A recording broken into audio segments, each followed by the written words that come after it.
There are not many democracies and democratic regimes in Eastern Europe. Well, at least that was the case in the first half of the 20th century. But in this dark realm, as it is believed, there was a gap. The First Republic of Czechoslovakia, the favorite brainchild of the Entente and the light of the Slavic Renaissance. The wording belongs, of course, to the state propaganda of Czechoslovakia itself. However, this state existed for only 20 years, and on March 17th, 39th at 10 o'clock in the evening, its president Melgek announced in a radio message that he had decided with full confidence to put the fate of the Czech nation and state in the hands of the leader of the German nation. What kind of state was it that began with such optimistic notes and ended so ingloriously? Let's try to answer this question, and at the same time let's talk about what the Czech mafia, about what Czechoslovakia was for Adolf Hitler, and about what kind of mysterious people Czechoslovakia is in general.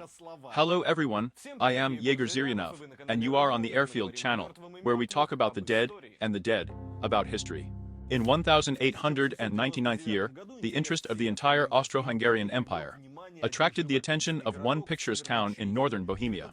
19-year-old peasant Agnes Gruza was found in the forest, dead and naked. The murders were considered ritual, and according to the old tradition, Jews were considered guilty of it. Well, more precisely, the Jew Leopold Gilsner, who often walked in the same forest. After long trials, the case suddenly became political, because anti-Semitic demonstrations began all over the country. And this despite the fact that, strictly speaking, Austria-Hungary was not such a Judophobic country. Gilsner was sentenced to death, and then one of the professors of Charles University, named Tomáš Masaryk, intervened in the case. If anything, the Czech accents in proper names are just some kind of tin. They're all like Google Translate. I still don't know how, for example, to voice the name of my favorite Czech writer. Kundera, Kundera, Kundera. Because every time I try to check it, they give me different data, and Google Translate voices it all wrong. Kundera. We're done with this. In general, Masaryk published a pamphlet devoted to the absurdity of the version of ritual murder, spoke out against anti-Semitism, and demanded the resumption of the trial, and his demands were satisfied. Another important victory of Masaryk in the battle for common sense will be his participation in a scientific discussion, called the Dispute about Manuscripts, when he, along with other experts united around the scientific journal Firm Inarium, will expose the Kralodvorsky manuscript, recognizing it as a falsification. This text, dedicated to the medieval heroic victories of the Czechs, served as one of the important tools for promoting Czech nationalism within the Habsburg Empire. There was a text in the spirit, they say, while the Germans were cooling off, the Czechs were saving Europe from the Tatars. And in general, why now the Czechs live under the rule of these very Germans?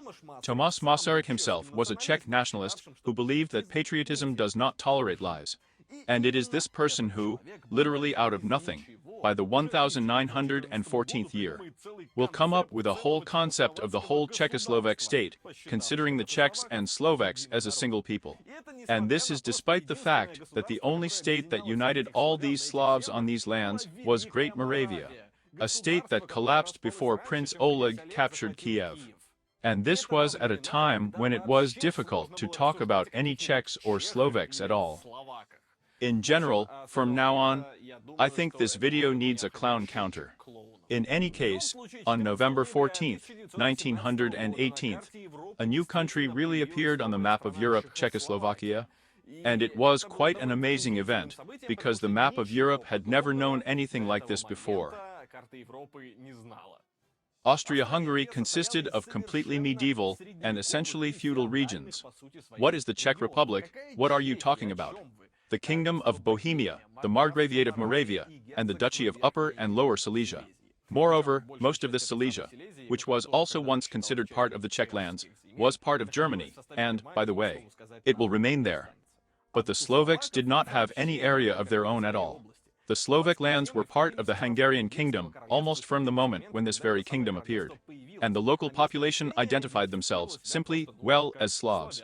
Yes, if anything, in Slovak Slovakia is Slavic. And I'm not talking about the fact that since the Middle Ages there has been a huge German diaspora on Czech lands, and, accordingly, Hungarian on Slovak lands. Yes, somewhere since the 19th century. the Czech Republic and Slovakia have had their own national movements. Moreover, since Austria-Hungary was a relatively free parliamentary monarchy, the Czech parties quite sat in this very parliament. At one time, even the vice-speaker of the Reichsrat, the parliament of the Austrian half of the empire, was the Czech nationalist Karl Kramarz. We will remember about him later. But all these parties were predominantly regionalist before the outbreak of the First World War. They defended the rights to self-government. They demanded, for example, that the imperial governors in Prague and Brno answer not only to Vienna, but also to the local parliaments.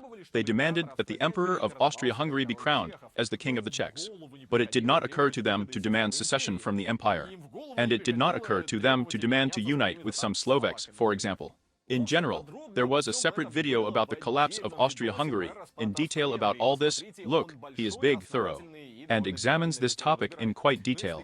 But in short, the Habsburg Empire was a real soup, mix, blend, cocktail, vinaigrette. Minced meat of different cultures, ethnicities, peoples, languages, and faiths. Russian, for example, in the Reichsrat, all deputies had the right to speak in their native language.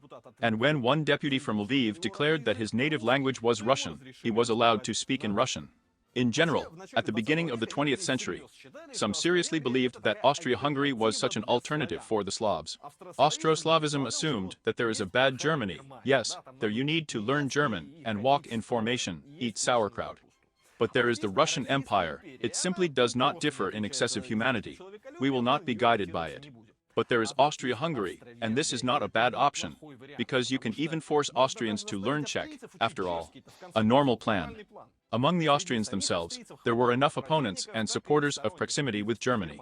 Among the first, for example, was Franz Ferdinand himself, for a second. But the further into the forest, the more subtle connoisseurs of the brilliant Prussian boot were. By the way, about the love of skin and a strong hand. The notorious Leopold von Zarmazoch was an Austrian, but he lived in Germany almost all his life. Such an interesting coincidence. Friends, an interesting book has recently been published exclusively in Bookmate. Someone is crying all night behind the wall of Alexander Ermolaev. A whole novel in stories about ordinary people, employees of an ordinary Kemerovo school, in whose lives something unusual is happening. Sudden money, mysterious mutual hatred, or moving to another city, where someone cries every night behind the wall of a new apartment. The book is ironic and witty, written quite vividly and quite simply for perception. This is a kind of sitcom, or sitcom, in the scenery of provincial Russia. It's very funny to read. There are still a lot of releases in Bookmate in general, but this is not the only reason to recommend this service to you. Here you will get access to more than 200,000 electronic and audiobooks, comics, and other publications. The Bookmate library has a lot of both traditional fiction and fiction, detective stories, adventures, and even children's books. The app interface is intuitive to understand. Users can choose between different genres, save various quotes and notes, create their own personal bookshelf, and share it. The application provides a convenient reader with font and background settings, as well as an audio player, with the ability to change the playback speed and set a sleep timer. Books can be downloaded for reading and listening without the internet. However, the internet will still be useful to you, so that the Bookmate algorithms will help you choose exactly what is interesting to you. In addition, if you have a Yandex Plus subscription, you can easily enable the Bookmate option. And if there is no subscription yet, then with the promo code Redroom45, you will receive a subscription plus, with the Bookmate option for 45 days for free. Follow the link in the description, click, watch, and come back to us. In 1911th year in Cisleithania, in the Austrian half of the empire, the pan-German government came to power, which advocated friendship with the Reich and opposed renting apartments only to Slavs. And then the First World War began altogether, in which the further Austria-Hungary turned into a puppet of Germany. And it was only with the outbreak of war that the conviction prevailed among Czech politicians that Austria-Hungary was no longer a cake, in the sense of not saucer cakes, or what kind of main cake they have there. With the money of Edward Benes, a lawyer and associate professor at Charles University, an organization was created with a very interesting name, Mafia, which was something between the Entente agents in the enemy camp and an organization building a beautiful Czechoslovakia of the future. Teachers in Austria-Hungary made good money, I can tell you. However, the group consisted of only 5 people, so maybe not so good. It was headed by Tomáš Masaryk, who at that time had already become one of the leaders of the Czech national movement for independence. Already familiar to us. Socialist, anti-communist, feminist, and friend of Leo Tolstoy. In general, that set of qualities with which, frankly speaking, it is not that anyone else becomes the leader of a new state. Masaryk became involved in politics even before the war, but his party of realists, a liberal-minded intelligentsia, as usually happens with a liberal-minded intelligentsia, failed in the elections, receiving only 3 seats in the Reichsrat. According to his political views, Masaryk was a socialist, but he was special. He considered Marxism to be complete garbage, Islamism to be pseudoscience, and he said about the communists that a social revolution without first softening morals was an attempt to throw off Lucifer in order to put Beelzebub on his throne. Let's put it this way, but I hope that none of my viewers skipped demonology in the first year, and knows for sure that the fallen angel Lucifer and the Lord of the Flies Beelzebub are 2 completely different beings. I believe in you, friends. And Masaryk was also such a religious pacifist. He liked to repeat that he was not Caesar, but Christ, and generally implied that forceful methods were such a thing, but preaching in the spirit of good old Christian teaching was what was needed. God's mills grind slowly, but they give a kind of cool bread. I'm not sure how to pronounce it, but in general you get it. If you do everything gradually, everything will be cool. It cannot be said, by the way, that he was wrong. After all, Masaryk really achieved a lot. And I also called him a feminist for a reason. He married Charlotte Garrick, an American suffragette. When they got married, Masaryk took a double surname. And in this train, he put his wife's last name in front of his own as a sign of his support for the struggle for women's rights. Yes, he is actually Garrick Masaryk. And under the influence of his wife, the Catholic Masaryk converted to Protestantism, and this will still play a role. And yes, Masaryk was also initially loyal to Austria-Hungary. He recalled that he finally became disillusioned with the Habsburg Empire only after the Austrian troops invaded Serbia in July of 1914. Because, although Austria-Hungary is his country, after the attack on a small Slavic neighbor, according to Masaryk, the empire lost its moral right to exist. In short, Masaryk began working for British intelligence. He introduced himself to them as a specialist in Russia and agreed to leak them some secrets of the Viennese court, in exchange for participation, for the right to participate in the arrangement of post-war Europe. However, since he himself didn't really have a fig of these secrets, he had to write to literally all of his at least somewhat significant acquaintances in the empire, in order, apparently, to help these secrets. Well, and to become really at least somewhat useful in the field of espionage. Well, it soon naturally became clear that he would be discovered, and in 1914, he fled to Switzerland. And initially as a tourist. He did this because it was very difficult to take the family out, and in Switzerland he was going to do quite interesting things. For example, he headed the National Czechoslovak Committee there.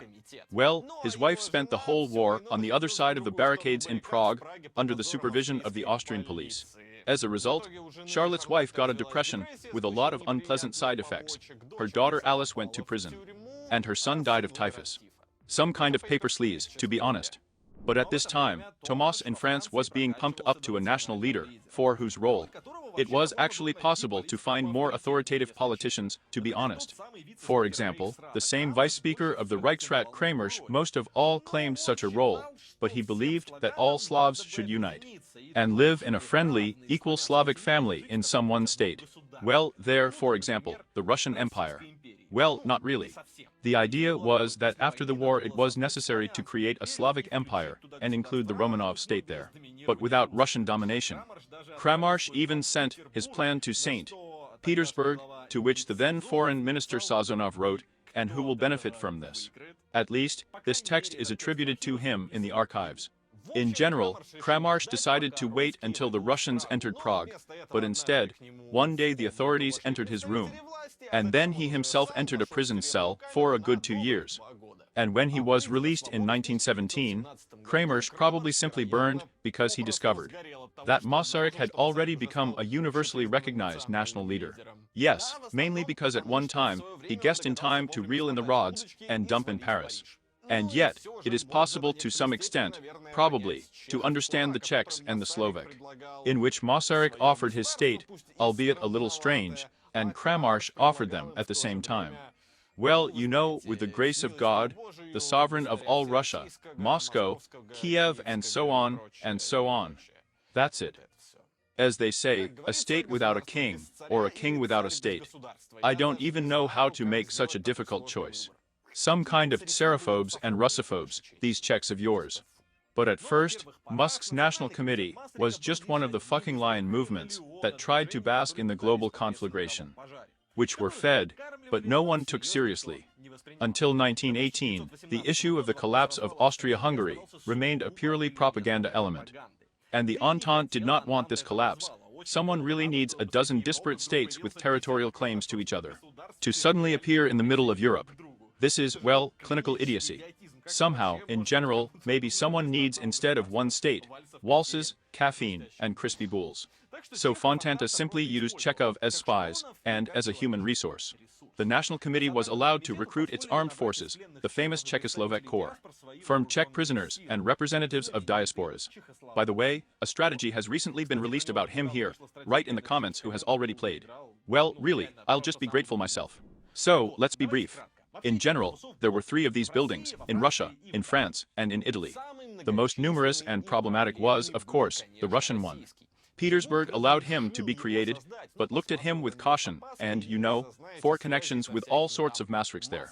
But this was until February of the 17th year, after which the provisional government made 60,000 new units. Awesome. This, by the way, is not that there are a lot of units. For example, it can be compared with the Austro-Hungarian Special Corps, in which 230,000 Ukrainians served. Well, or recall that about a third of the soldiers in these same Czechoslovak Corps had American citizenship. And of course the funny factor in the calculations is the fact that at some point the Kornilev Regiment was assigned to the Russian Czechoslovak Corps. And why were there so few people in these Czechoslovak Corps? Well, probably because, in fact, most of the Czechs and Slovaks who lived in the Austro-Hungarian Empire didn't give a fuck about all this incredible story with the Slavic chair or the chair of Czech nationalism, with all this strange state of Czechoslovakia, like with all this association of Czechs and Slovaks. Со всем этим странным государством Чехословакия, типа со всем этим объединением чехов и словаков. Yes, it's hard to believe, I understand, but in most prosperous countries, 80% of the population, I take these figures out of my head, will rather advocate, well, for the status quo. So yes, most of the Czechs remained loyal to Habsburg, and someone once quite accurately noticed that more Czechs died for Austria-Hungary than fought in all these Czechoslovak Corps. But no matter how these legions fought at all, they played their main role brilliantly. They made the National Committee media and famous. And this happened thanks to the mutiny of the Czechoslovak Corps in Russia. Well, everyone knows this story for sure. The committee tried to keep neutrality in the civil war in Russia until the last moment. He even signed an agreement with the Reds so that Czechoslovakia could travel through to the Western Front and continue to fight the Germans there. But it's like you're going to figure out for yourself who, damn it, is the most important leader in your northern expanses. But, of course, everything went down the deep potholes of the rectal path, along which, it seems, all the participants of the wonderful events of that time were walking. Initially, it was planned that the Czechs would be taken out through Arkhangelsk, but German submarines were darting around the northern seas. Contagion. Then it was decided to send the Czechs along the Trans-Siberian Railway to Vladivostok, and then through the USA to Europe. Well, you will find out a small detour, a reliable plan, like a Swiss watch. And then it went wrong. The Reds demanded that the Czechs hand over their weapons. The legionnaires decided that the demand was strange.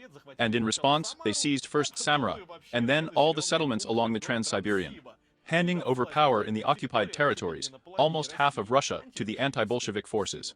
A terrible hype has risen in the world. Everyone was talking about Czechoslovakia, and this was greatly helped by Masaryk, who went from Vladivostok via Japan on a world tour, with something like Prester. By the way, you can repeat his sudden journey, even from Vladivostok to Japan, even from Moscow to the Czech Republic. It's enough to find cheap airline tickets and go on a trip. So, a little-known leader of some completely marginal political group suddenly began to be perceived as the leader of one of the warring countries. This is despite the fact that this country, Czechoslovakia, well, strictly speaking, did not exist at all. And the Czechoslovak nation, to which this state appealed, had not yet been invented 5 years before these events. By the way, all this support of the Entente will eventually play a cruel joke Czechoslovakia will believe to the last. That England and France will not throw them. They will throw them, of course. In general, when Austria-Hungary collapsed and Emperor Charles transferred power in the regions of the empire to the National Council, the Czech National Council proclaimed the independence of Czechoslovakia.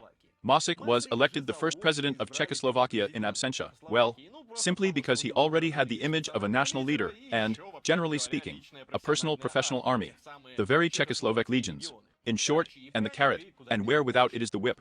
Masaryk, drawing new borders, proclaimed that all the territories of Bohemia and Moravia and Silesia are the historical lands of the Czech crown, forgetting, of course, that since the 13th century, Germans had been a significant majority in the west of the Czech Republic, and in the Sudetenland it was quite a task to find a Czech among the Germans. Moreover, the Germans in Bohemia and Moravia had their own trap plan German Bohemia, which was to become part of Austria first.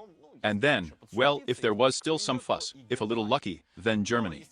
But, of course, no one liked this concept in Prague at all, because the Sudetenland is not only the Germans, but also an awesome part of the industry, so it was decided to promise them anything there, just to prevent their secession from the Republic. Friendship did not win in this clash. Well, in the sense that the Germans themselves had a terrible quarrel with each other, in addition to German Bohemia. They created 3 more governments, and all these 4 governments were in conflict with each other. And in post-war Austria, to be honest, there was such a shortage of everything in general, that no one was going to eat and feed there. Masaryk exhaled, and the Czechs quietly, peacefully, calmly introduced detachments of Czech militants into German territories, declaring to the leader of German Bohemia that no one would negotiate with the separatists. And in general, having named all the Germans who lived there once again, since the 13th century, they are just settlers. The Drake came out even more difficult. This land of Austria-Hungary included the Duchy of Teschen, one of the medieval Polish principalities, which in the 16th century was under the rule of the Habsburgs. And, in general, although Teschen was not part of Poland since the 13th century, the population of the duchy was made up of ethnic Poles. And at the same time, it was a mega-important coal mining area. And because of the last point, Czechoslovakia's secession from Poland had to fight in January of 1919. In the literal sense of the word, the fighting with the use of artillery and armored trains went on for a week, about 3,000 people died there, and as a result, regular units of the Czechoslovak Corps defeated the Polish self-defense detachments, after which the principality was divided in half. The eastern part of about half of the population and the capital went to Poland, the western part with 2/3 of the population, among which there were 80,000 ethnic Poles, went to Czechoslovakia. Remember this episode, because the Poles remembered it. A separate topic in this whole conversation is, of course, Slovakia, because, as I have already said, the very concept of the Czechoslovak nation and state was quite strange. Czech and Slovak languages are so similar that the Czech Republic and Slovakia can understand each other without translation. But this does not mean at all that they are the same language. They are different languages, and, moreover, they are different peoples, who have existed and developed in completely different conditions and regions for almost 1,000 years. But nevertheless, for Masaryk and his National Committee of Slovakia, there were some kind of wrong Czechs, who eat the wrong Magyar-Hungarian honey, and for some reason distort their native Czech language. So Czechoslovakia was declared the official titular nation of Czechoslovakia, and Czechoslovak became the official language. By the beginning of the 20th century, another important difference had accumulated between the Czechs and Slovakia.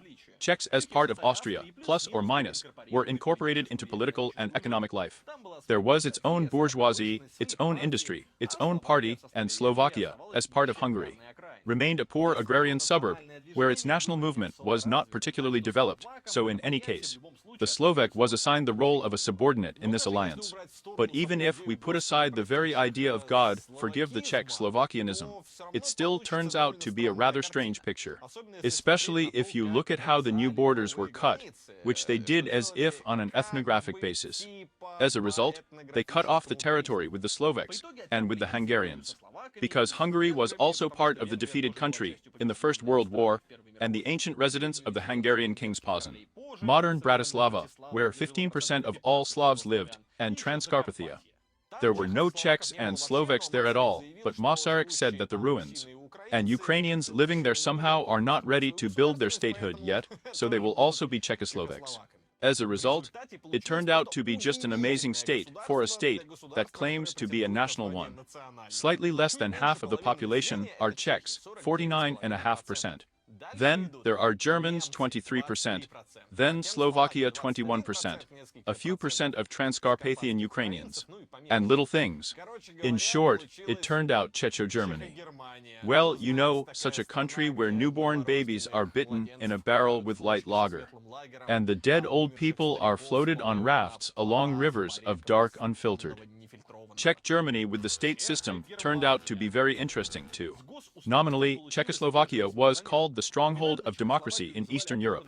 And you know, in the 30s, when Czechoslovakia was limited in the west with the Third Reich, in the north with Poland during the rehabilitation, and in the south with fascist Austria and Hungary and Comrade Horthy, about whom, by the way, we also had a separate video, as well as about Poland.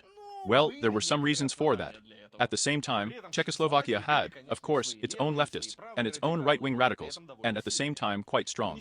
The Communist Party in the 20s was the second most popular party in the country.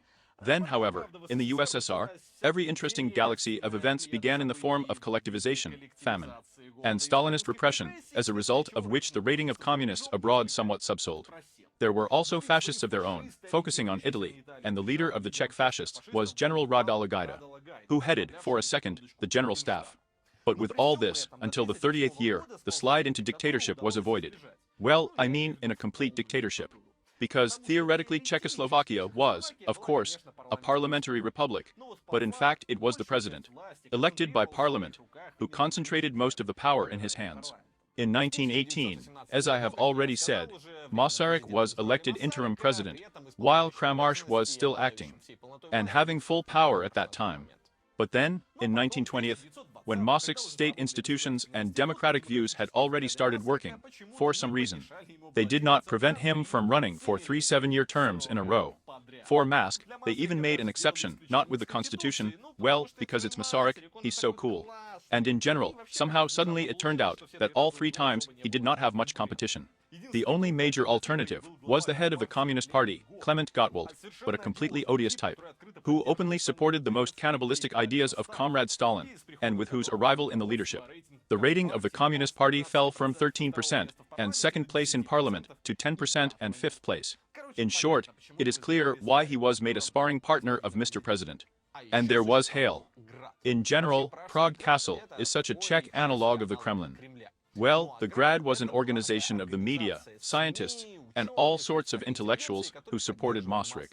For example, the famous writer Karl Čapek, the man who invented the word robot. He formulated that the election of the 80-year-old Musk to a 3rd presidential term in the 34th year is a triumph of democracy. In the 35th year, Masaryk resigned for health reasons, and at first wanted to transfer the post to someone non-political. Some scientist, lawyer, or maybe a writer, but everything somehow did not work out, and in the end, for some reason, Masaryk appointed his longtime friend and foreign minister Edward Benes as his successor. The only democracy in Eastern Europe, what do you want? We need to take emergency measures to save her. By the way, the mentioned health problems were serious. Masaryk will die in the 37th year, a year before the collapse of Czechoslovakia. But you don't have to take the rap for anything. As they say, you will not have to bear responsibility for the dubious quality of state institutions and state ideology. If you are already dead. Put a class if you think so too. Speaking of institutions, there was also an interesting situation with parliamentarism in the country. The ruling party, however, did not exist. Masaryk was offered to create something like a united Czechoslovakia, the Party of Labor, the so-called Party of Power, but he did not do it. Almost all parties were separate and national, Czech, Slovak, German, Ruthenian, Hungarian, and so on. And no one, of course, voted for parties not of their own nation. Well, except for the communists, but there were, you know, their own problems. As a result, a dozen parties sat in parliament at once, and it was simply impossible to create a parliamentary majority in a normal way. As a result, the 5 largest parties formed a coalition just so that it was. Well, I mean, so that there is at least some kind of government in the country. It included Social Democrats, National Socialists, who were actually Democrats with an unsuccessful naming, agrarians, peasants, Catholics, and National Democrats. And this whole coalition, of course, was Czech. Czech language. Czech, in the sense of, excuse me, the Czechoslovak language was recognized as the only official state language. Although Varsai Maastricht, I remember, still said something about giving German the status of a state one. And even talking about making Russian the state one, so that these guys wouldn't be too offended there either. But somehow all this was quickly forgotten. The maximum guarantees prescribed in the Constitution of Czechoslovakia is that in regions where minorities reach more than 20% of the population, they have the right to demand an answer from officials in their own language. And as a result, it turned out that the Czechs in the Sudetenland, of which there were literally several percent, were served in Czech as a titular nation, and the Germans in Prague, of which there were 15%, had no right to public services in German. In the mid-20s, they tried to amend the law on language, which assumed that now they would dismiss everyone who does not speak Czech, in the sense of Czechoslovak, and at the same time works in public service. Naturally, all this failed absolutely completely, because, well, too many officials said yes in German. I will write more about the historical and ideological justification of all this madness in the card. Subscribe if you haven't done it yet. Because it's quite funny and requires a separate conversation. In short, the Germans who lived in the Sudetenland for 300 years were equated with some colonists and aliens. The German parties were equated with the enemy, respectively, as communist and fascist. And monuments to the heroes of Austria-Hungary were demolished. However, it wasn't super bad. The League of Nations found no evidence of violations of the rights of Germans in Czechoslovakia. On the other hand, the League of Nations would not be able to find its own leg without someone else's help. If this organization was a person, so all this is such an argument. In any case, the Germans were made to understand that now they are just a national minority. In the 26th year, a couple of German parties were allowed to enter the government, but this did not change anything much.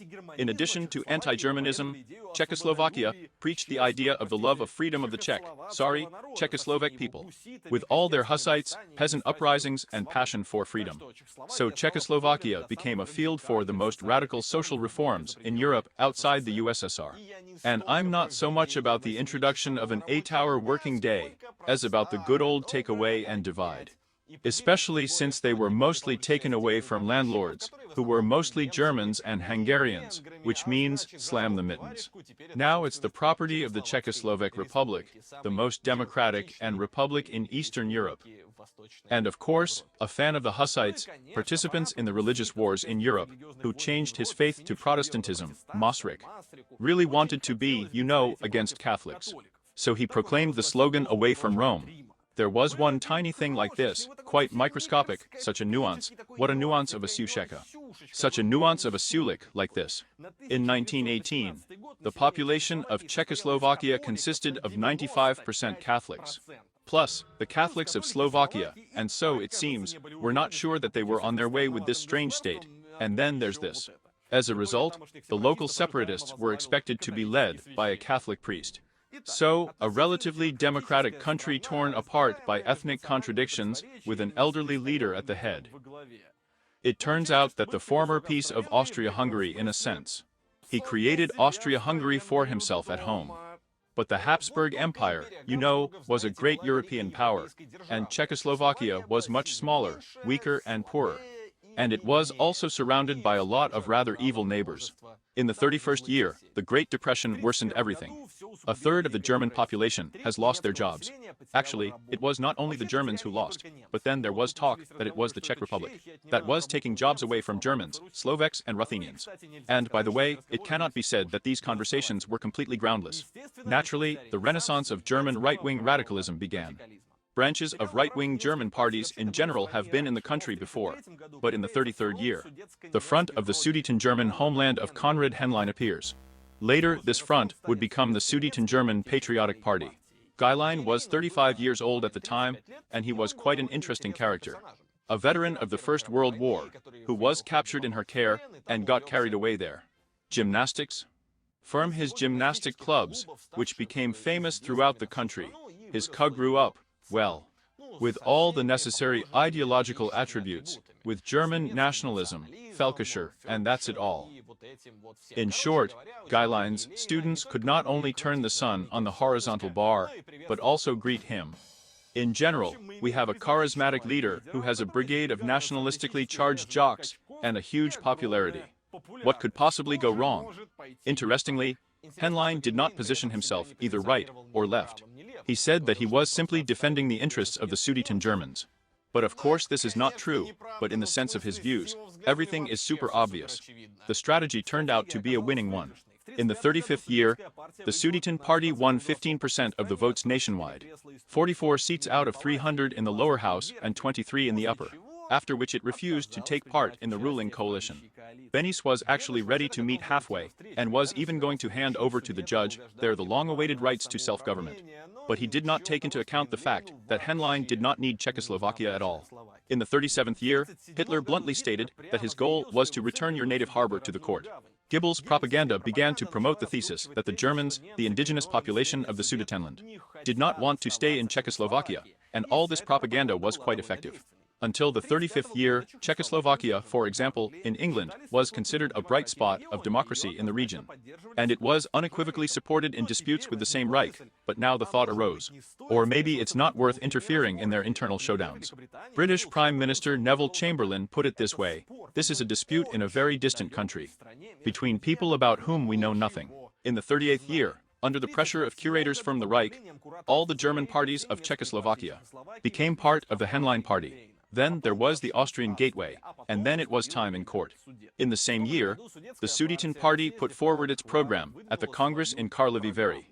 There were 8 points in it, but everything in general boiled down to the creation of a fifth land in Czechoslovakia, called Ichland, in which they would speak German, drink German beer, and return to all Germans what the state took from them, and, of course, would preach Nazism. In parallel, the trend of creating such organizations began to emerge in the Polish Tesin, and in Slovakia, there were conversations that it would be nice to have a parliament there. By August, it became clear that a kind of coalition of Germany, Poland, Hungary, and Slovak separatists had emerged against Czechoslovakia. Czechoslovakia was actually part of the Little Entente, a military alliance with Yugoslavia and Romania. But these countries did not want to quarrel with the Reich and directly stated that Czechoslovakia needed to give way to Henlein. By the way, look at our video about interwar Yugoslavia. It will be clearer why Belgrade behaved like that. There was still hope for the West, and the British did send a negotiating mission that was supposed to mediate between Beneš and Henlein. But the latter almost immediately left the negotiating table. In September, German militants began to smash Czech buildings, state buildings, and so on in the Sudetenland. And in response, Czechoslovakia introduced troops. Henlein fled to Germany. And Hitler declared the genocide of the German people in the Sudetenland, and began to threaten war. And here is the example of Great Britain. Chamberlain did the very act that will turn his name into a household name. He went to Germany, talked to Hitler there, and said that the only way to avoid war would be to tear away from Czechoslovakia territories where more than half of the population are Germans. France, by the way, had a more interesting position. They understood better who Hitler was, but few people wanted escalation either. Well, then events developed quickly. On the 19th of September, the Czechoslovak government received a note from Great Britain and France, demanding to accept Hitler's demands. September 21st, one more note. On the 21st of September, the government accepted these conditions. On the 22nd, Hitler put forward new territorial concessions to Hungary and Poland. On September 23rd, the Czechoslovak government resigned. The former white general January Sirivy became the new prime minister, who announced mobilization. On the 24th of September, France announces partial mobilization and sends troops to the border with Germany. Great Britain alerted the fleet. The USSR warned Poland that an attack on Czechoslovakia would mean war with the USSR. Poland responded by deploying troops on the eastern border and declared that any assistance to Czechoslovakia would be considered an attack on Poland.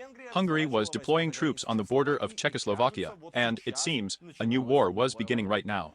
On September 25th, French Prime Minister Daladier proposed a compromise to convene an international conference and partially satisfy Germany's demands at it.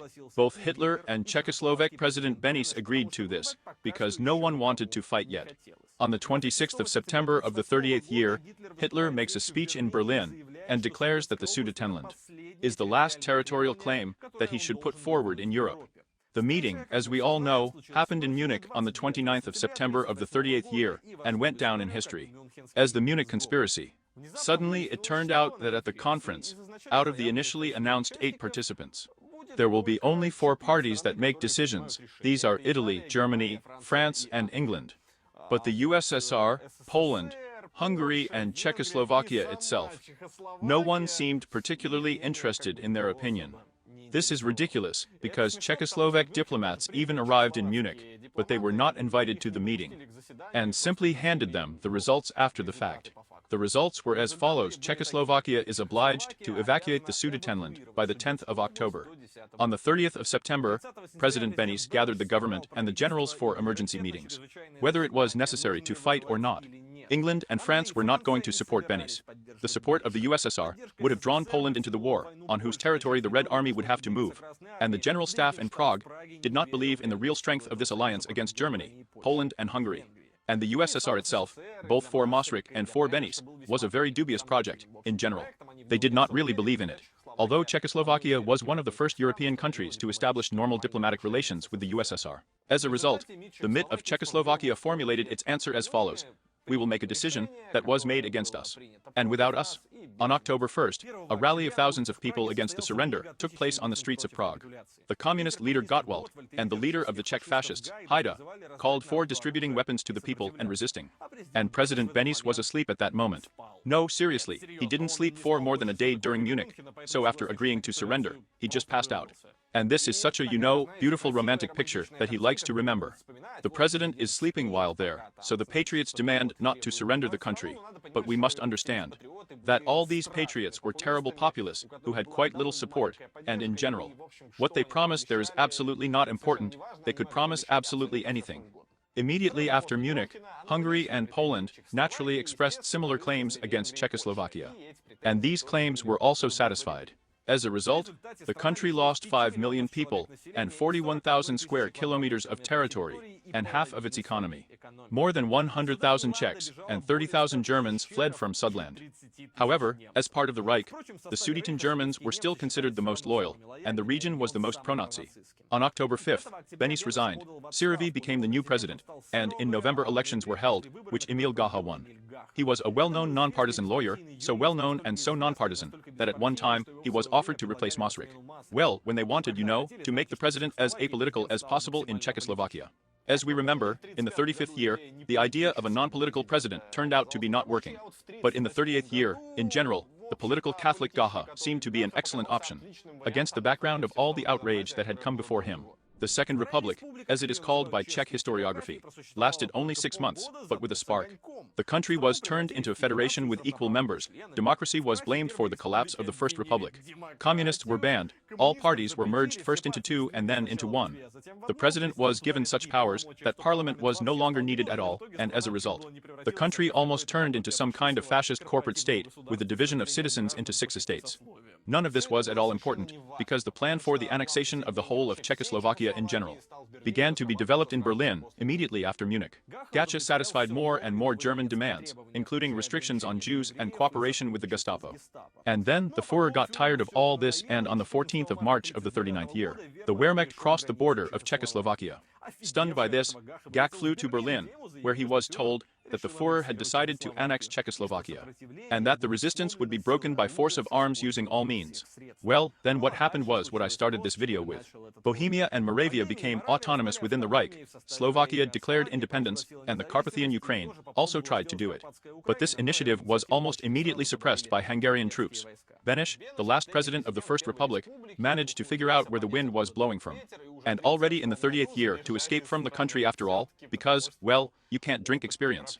It's funny, but an alternative government has really been created around him in London. This government in the 45th will even regain power for 3 years, well, until it is overthrown by the communists. These are the Third and Fourth Republics, respectively. And even before all these fascinating events, already in the 45th, the Red Army on the territory of Transcarpathia will proclaim the great reunification of Transcarpathian Ukraine with the Ukrainian USSR. But the children's issue will be solved radically by the court, the eviction of Germans from Czechoslovakia, with the murder and death of thousands of civilians, including women and children during deportation. The Czechoslovak authorities continued to run around with the idea of a single people for a very long time. Slovakia will receive the status of an independent republic within the Federation, on a par with the Czech Republic, only in the 68th year, after the Prague Spring. However, this Czechoslovakia will not save from collapse. But that's a completely different story. Post-war socialist Czechoslovakia is a completely different Czechoslovakia, and I think I'll stop here, because the video is already long. And my face will soon turn from talking about Czechoslovakia, God forgive me, into this dude from Easter Island. Well, you know him. I hope that you also had a good time, it was exciting, and it was interesting for you to listen to all this. Because it seems to me that this whole story of the first Czechoslovak Republic is just a bomb, a cannon, a joke. In some places it is quite sad, as it always happens with history.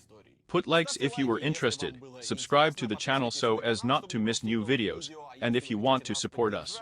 Then there is a Busty for Russian cards, and a Patreon for foreign cards, so you can ensure yourself and perfect karma. And also watch the videos the very first, and have access to ask us some direct question to the face, in our closed Telegram chat. Thank you to everyone who is watching this. Write your comments, like it again. YouTube algorithms. Everything is fine. See you soon.